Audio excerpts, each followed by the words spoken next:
مال کے فتنے سے متعلق خاص طور پر بٹ کوائن کے متعلق رہنمائی کرتے ہیں. دیکھیں بٹ کوائن یا کرپٹو کرنسی کے بارے میں میرا وہی موقف ہے. جن ملکوں میں حکومتوں نے اسے اپنی سٹاک ایکسچینج کے اندر رجسٹرڈ کمپنی کے طور پہ رکھا ہے، اس کی گارنٹی وہ دیتے ہیں، وہاں پہ تو بالکل ٹھیک ہے. لیکن جہاں پہ نہیں دے رہے، پاکستان میں تو ابھی تک کوئی فائنل نہیں ہوا، وہاں پہ اس سے بچیں. باقی رہ گیا اس کے حلال اور حرام کا مسئلہ.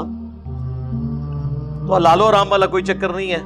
آج کل تو بالکل موڈ یعنی کرنسی کا چینج ہو چکا ہے.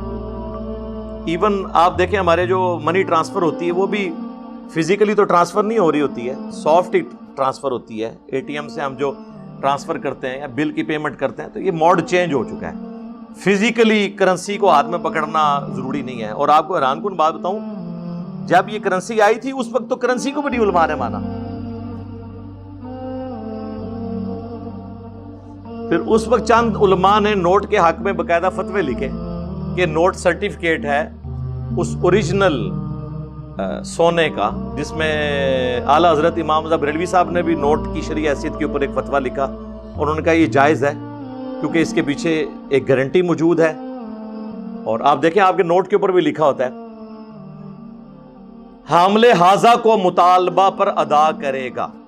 یعنی حامل حاضہ، یہ حاضہ عربی والا ہے، جو اس نوٹ کو رکھتا ہے اس کو اسٹیٹ بینک آف پاکستان مطالبے پر ادا کرے گا اس کے ایکویلنٹ سونا. کیونکہ اصل ورث تو سونے کی ہے، اس میں تو انٹرنسک ویلیو ہے چھپی ہوئی جو سونے کے اندر ہے.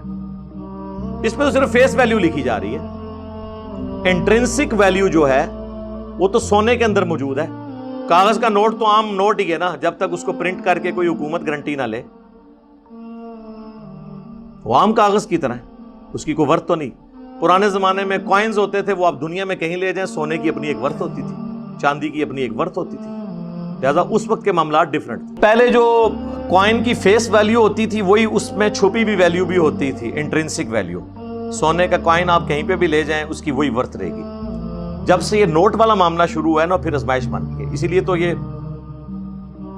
یعنی اکثر آپ کو سننے میں ملتا ہے، وہ ٹھیک کہتے ہیں کہ آج اگر امریکہ کے میں ڈالر کو چینج کرتا ہوں تو ہم جو یہ کہہ رہے ہیں 24 بلین ڈالر ہو چکے ہیں ہمارے پاس، ہم زیرو پہ آ جائیں گے اگر وہ ہم سے دشمنی پہ اتر آئیں.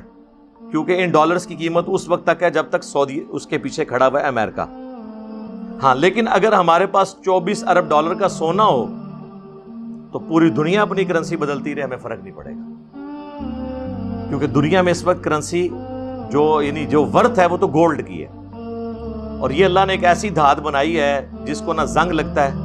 اس کو آپ 10,000 سال کے لیے دبا دیں زمین میں، سمندر میں پھینک دیں، اس کو زنگ نہیں لگتا. اور آپ دیکھیں ہر فیلڈ میں اللہ نے ایک ایسی چیز رکھی ہے جو یونیک ہے.